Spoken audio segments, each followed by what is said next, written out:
Hey guys, welcome back to Flicks Recap. My name is Luke Pelletier, and today we're looking at the 2016 comedy drama flick, The Late Bloomer. Before we get into it, be sure to drop a like, leave a comment, and subscribe to Flicks Recap if you dig the coverage. Okay, let's do it. Dr. Peter Newmans, or Pete, is a 30-something-year-old sex addiction therapist and author who guides his patients on how they can rechannel their mojo into being successful. His best friends, Luke and Rich, often like to crash at his place without giving him any notice. Rich and his wife Jenny have 2 kids, while Luke's girlfriend Rachel has recently broken up with him. That night, they want Pete to play video games with them.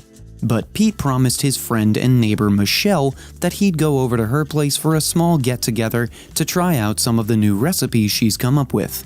At Michelle's place, Pete meets her boyfriend Charlie. Now, Charlie is pretty open about being a douche. He doesn't even remember Pete, even though they've met a number of times. Anyway, Pete then talks to Michelle, who is cooking dinner for the guests. He tells her how good of a cook she is and how she should have her own restaurant. But Michelle doesn't think she's ready yet. Their fun and pretty flirtatious conversation is interrupted by Charlie, who is just way too busy on his phone. The next morning, Pete goes to meet his parents. His mom worries that he's so busy with all his work that he doesn't have enough time to date, while his father points out the irony that Pete writes books about sex but has never himself had a girlfriend. Later at work, Pete's boss Caroline gives him some good news. He's been accepted to do a NED Talk about his new book, and he's also going to be interviewed on live radio. Meanwhile, Michelle dumps Charlie, after which Pete goes over to cheer her up. She breaks down and tells him that she doesn't want to be with Charlie anymore because Charlie always focuses on his work, which makes her feel lonely all the time. She's also taken Pete's advice and decided to become a chef so she can invest her energy into something positive. This conversation soon sparks something more romantic when Michelle kisses Pete. But as soon as Michelle tries to catch the rebound, Pete starts having this piercing headache and has to leave. The next morning, Rich and Luke show up at his place again and wake him up for a 3-on-3 basketball game that they had planned. Pete tells them about his massive headache and asks for a rain check.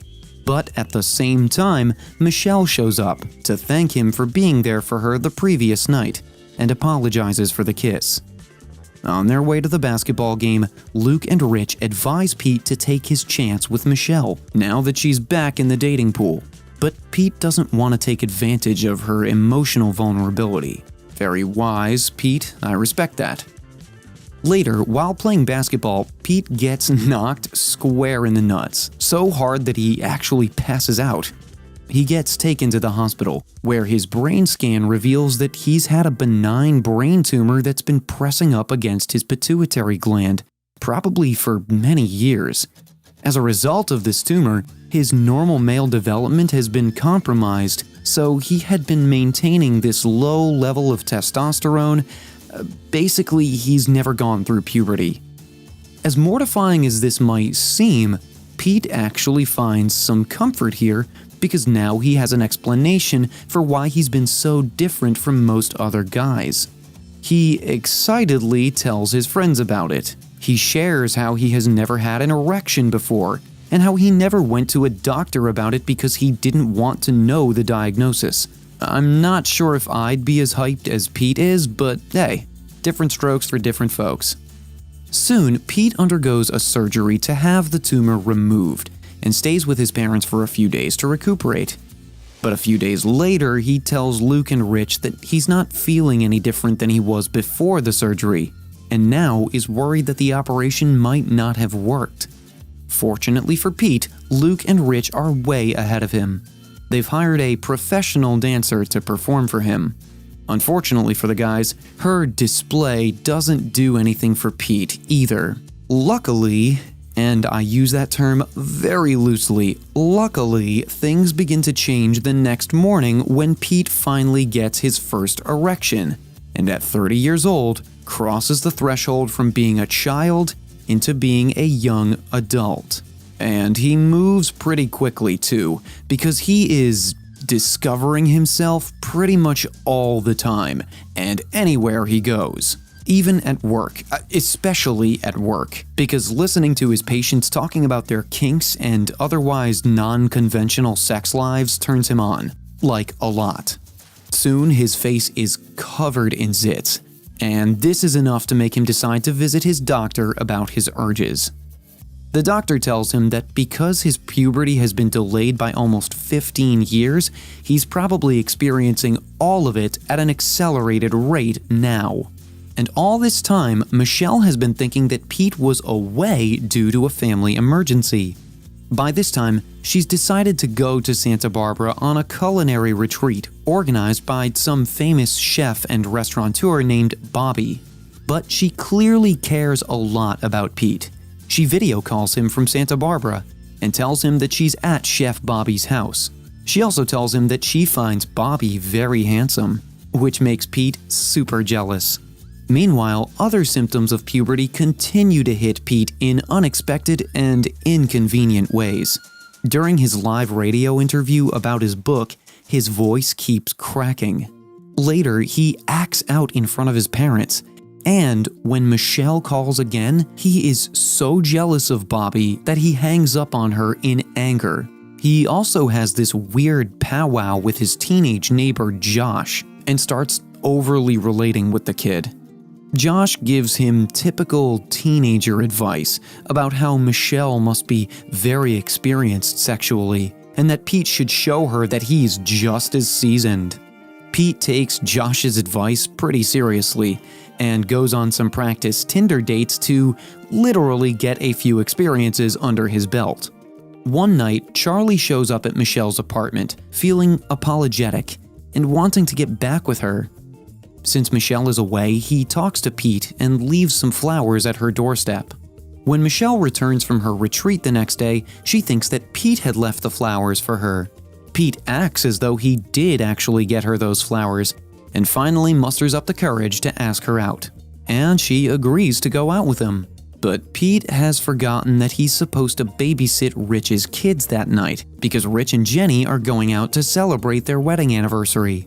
When Rich calls him to check why he hadn't shown up, Pete refuses to help out because of his date with Michelle, and the two get into a fight. Later, Pete's new dating guru, Josh, advises him that he should stop being so nice all the time because girls like a little edge. So Pete starts acting like a jerk on his date with Michelle, which throws her off. When Michelle tells him about her time in Santa Barbara, Pete gets jealous again and gets dangerously close to blowing it with her. Just as he's about to lay it all out there about what he's going through with his late puberty situation, Rich and Jenny show up to the same restaurant because, as it turns out, Pete stole their reservation. Things get heated in a very immature way. Obviously, Michelle is confused and furious at this new Pete and asks him to explain what's going on. But that doesn't go down too well either, especially when it's revealed that the flowers from the other night were actually from Charlie. Pete lets all his emotional and sexual frustration weigh on him so much that the next day he's even ready to have oral sex with a patient of his. Luckily, his boss comes in before anything happens. She reprimands Pete and asks him to leave. Distraught with going through these changes, Pete seeks his dad's advice, and the two have an emotional heart-to-heart. The next day, Pete is supposed to give his Ned talk about rechanneling sexual energy, but his newfound sex drive changes the course of his talk. In the middle of it, he goes on a rant about how his own theories have some deep flaws and that sex is actually awesome and important in life. Needless to say, he gets a standing ovation from the student body, which is most of his audience. Later, he goes to Rich's daughter's birthday party and makes things right with Rich and Jenny. Jenny tells him that Michelle has been hired as a sous chef at Bobby's new restaurant and that he should go there to support her.